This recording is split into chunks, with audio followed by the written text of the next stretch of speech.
Hello everyone, it's Graham from Lakeside, and this is going to be part 10 of the Class 50 Just Like the Real Thing kit. And the picture in front of you is one of the many pictures I've got on my laptop, which is really for my reference material. And it's now at the stage where I want to paint the yellow warning panels on the front. And so this is the photograph I've chosen to help me do that. And there's a few things to look out for when doing this, and really it's the positioning of the yellow and how it's deployed on the actual body. And so if you can look, I'm sorry about the reflection on the monitor, but there's not much I can do about that, I'm afraid. So it's the positioning of where the yellow starts and finishes. So if we take the side on this particular variant, which is the first variant where this is how it originally came out the factory, so no light at the front here in the centre, and this was the configuration of the yellow. So it starts from the roof line here, including the guttering, which goes all the way along the top. So it's from the guttering down the leading edge of the door, which is the hinge side of the door. It doesn't actually go onto the door, it's just the framework. And then it goes across, around corner, and it goes parallel. And it's just below the level of that door handle. Sorry, not the door handle, grab handle.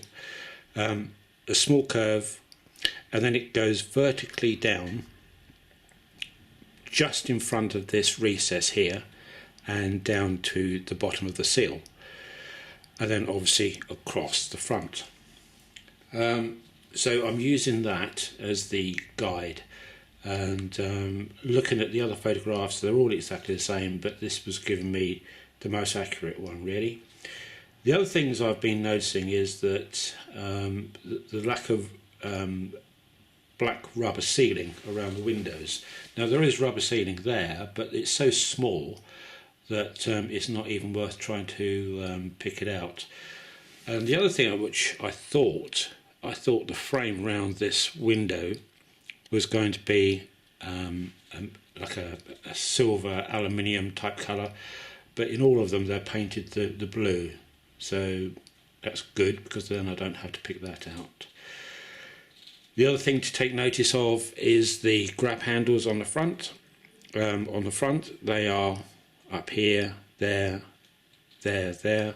They're all painted the yellow, but on the side the grab handles for the entry to the door are stainless steel, with a stainless steel or aluminium plinth along the bottom of the door for the tread plate. So it's just those kind of details to look out for. So with that in mind, what I've done now is that on my model, I've now masked up one end, and I've used the material which I've been using for years and years when doing airbrushing, and it was the stuff I used to use when I was an airbrush artist in the late 70s onwards. In my career as a graphic artist, and this is the stuff. It's called Transfer Seal, and you should still be able to get it. I've had this roll for quite a few years now, but you should get this or the equivalent at your local graphic art shop. And it's a low tack, clear plastic stroke vinyl really, on a backing sheet, and you can see that it's got some grid lines on it which helps you cut, and what you do is that you cut your shape on here first, and then you peel it off and then place that on the object you're going to cut. Now with this stuff, because you're cutting with a scalpel, when I would use this on artwork, I would place the actual film on the artwork and then cut when the film was on the artwork. So I'd have an ink illustration, for instance, underneath. I will cut around the shape I wanted and then peel the excess away. On the model, however, I'm doing that differently. I'm cutting it first to shape and then placing it on the model. So I cut it as accurately as possible first by just putting it on dry, getting the shape right. Once I'm happy with the shape, I then place that shape onto the model. Now the reason being why I'm doing that differently is that I don't want to cut into the existing paint which is underneath, i.e. the blue, the BR blue, because what will happen there is that any paint which is slightly wet when you're putting it on from the airbrush will bleed into that cut mark. So there will be no cut marks, it will be just straight onto the existing paintwork. So what I've got is one end masked up ready for airbrushing. Now it's not a pretty sight, but it will give you an idea. Now if I can get this in the right, so if you can see that on this front area here, let's get this in shot. Is that in focus? Yes it is. That's the mask there going up to the gutter and across the roof. Now this is masking tape because the film, the transpersil, is, because it's low tack, it won't like going around sharp bends or for instance underneath the guttering, so you have to do it in a different method. So on here I've used the just that front piece there, some masking tape, which is fine, that will work a treat. And then I've carried it on all the way over for quite a way along the bodywork and underneath, so that any overspray from the airbrush, the fine overspray, won't go onto the body. Now I hear you saying, well, why don't you use newspaper? Well, newspaper to me is a big no-no when you're spraying. It will go wet, and sometimes if it goes that wet the ink will transpose from the paper onto your nice and newly painted object, whichever you're painting. So I tend to cover it. It's very cheap stuff, so you know it's worth it. I tend to cover most of it with the transpersil, and then at the very end I will then use the newspaper where I'm going to be holding it to spray or to pick it up anyway. So that's the method I use. So you just use the transpersil to do the main area, that way that when you peel it off you know you're not going to have any problems with the paintwork underneath. As I say, it's very low tack, so there's no chance of this attacking the paintwork or indeed peeling it off. Now this has been sprayed since Saturday I think when I sprayed it.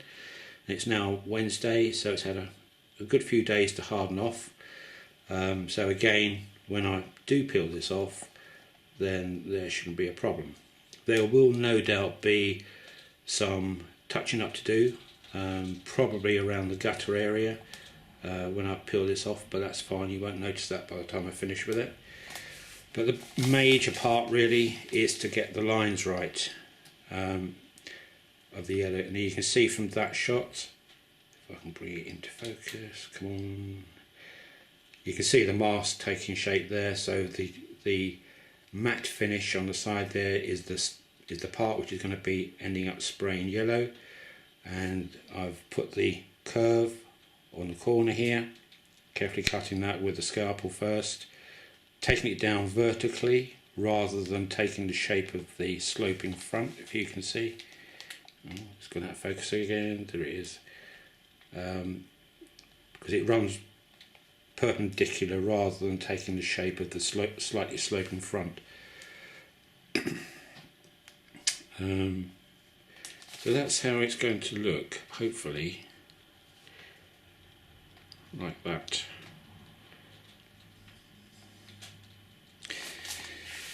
So the next job is to airbrush the yellow on, and that will be done in, again, probably 7 to 10 coats of light coats, gradually building it up and not flooding it and making it wet.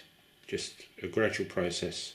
The trick with this is to be patient and to just gradually build that colour up until it's a good dense yellow, just like you're seeing in the picture here. So once I've done that end and I'm happy with it, I will take all this mask off and do it all again on this end, which is all covered up. So the whole process will be repeated. So I will stop there, and the next part will show you hopefully the finished end, which will be in the yellow. Right, okay, so I shall finish there, and hopefully I'll come back and it will look like that. So bye for now, and I'll speak to you later. Bye. Hello again. Right, I'm back, and so I've done the yellow warning panel here. This is a different photograph because I wanted to see this detail here, so that I can fix them on the front.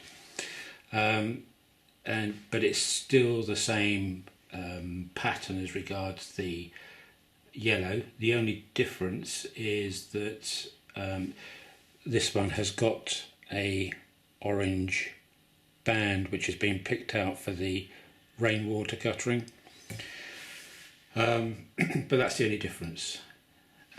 So what we've ended up with is this.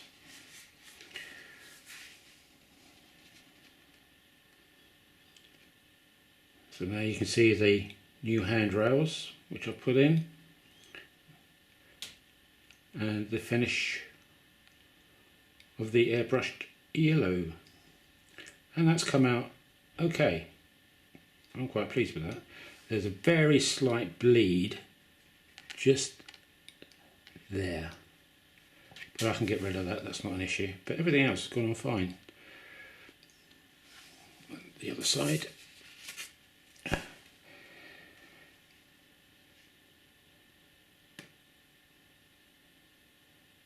So I'm pleased with that.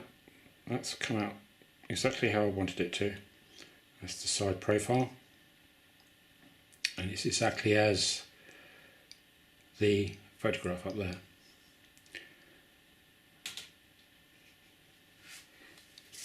Well, exactly, almost exactly, if there's such a phrase. There is really, is there? It's either exactly or it's not. So it's not exactly, but near enough. So there you go. It's one end complete, apart from that tiny little bit of retouching I've got to do up here. I thought I might get problems there, and I did. But the transfer seal masking worked a treat, came off nicely, and it's nice and dense, the yellow. So I'm pleased with that. So I've just got the other end to do, which is plain obviously, so it makes quite a bit of difference. But what I will do next, I will finish this end off. I will paint the buffer beam black as per that here, and add the buffers and the hoses and the coupling. I think the coupling can go on now, I'm not sure. I have to check on that, but certainly the buffers and the hoses can go on, along with those orange connectors. This is only the first coat, what I've got on here. They've got to have a second coat on yet. Likewise with these two here. They're only loosely on there at the moment.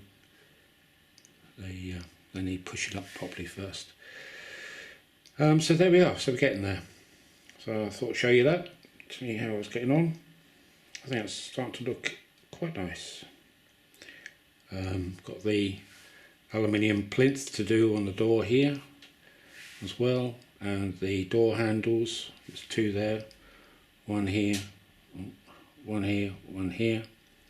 Pick those out in silver with the plinth along the bottom, but we're getting there. I'm going to have to start ordering my transfers soon, I think. Okay, I'll leave it there, and I'll perhaps put this up so you can see how far I've got onto YouTube, and then probably the next one, number 11 I guess it'll be, we'll have hopefully the glazing in and possibly the interior and the buffers fitted and the other bits and bobs, and it should look reasonably complete, that end, apart from the head coat, which I can't do yet, and the lights, but getting there. Okay folks, speak to you later, bye.